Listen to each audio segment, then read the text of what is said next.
There's been a fair bit of speculation about my trip to America, so let me just try and settle some of that. I was invited to go out to Tulsa for the first Trump rally, invited by some people who were involved in the campaign. I did, put my head very much over the parapet in 2016 to support Trump for the presidency. Everybody thought I was mad, not for the first time, but I was pleased that I did it.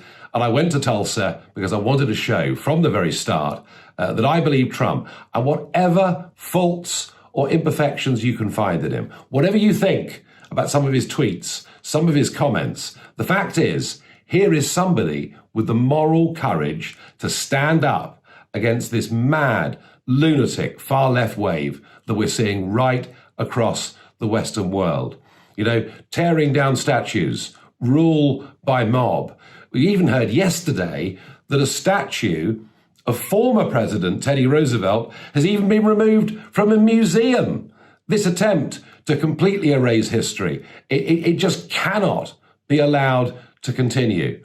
And very interesting, all the comments about Nelson Mandela, that he kept up, when he was running South Africa, he kept up the photographs, even of the apartheid period. Leaders of South Africa saying we may not like all of our history, but we simply can't erase it. It's a great pity we haven't got someone like Nelson Mandela around involved in world politics today. So I went to the States, I turned up at Heathrow. I had no idea whether I was going to be let into the country or not. I was, and whilst I was there, I was tested for coronavirus. I came back into Heathrow this morning. I went straight to the clinic. I've been tested for coronavirus again. I'm negative, so I'm not a risk to anybody.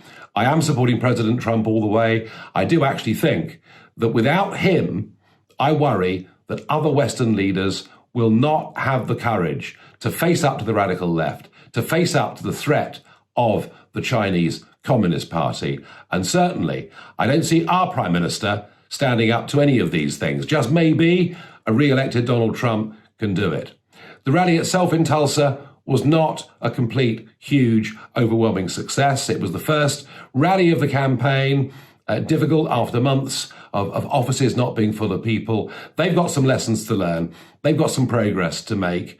But I still very much believe, whatever the polls say, that Trump can still do it. The idea of Biden becoming the leader of the free world, given that he can barely string a sentence together, and given that he would effectively be a puppet of this new radical left, is just too much to contemplate. So back to the start, appalling what we saw in Reading. I condemn violence of all kinds, whether it's extreme left or extreme right, or whether in this case it is a young jihadi that hates everything about this country. It's about time we said we're not going to let anyone else like this, who poses this risk to us, into this country ever again. A Conservative Prime Minister with a majority of 80 needs to act.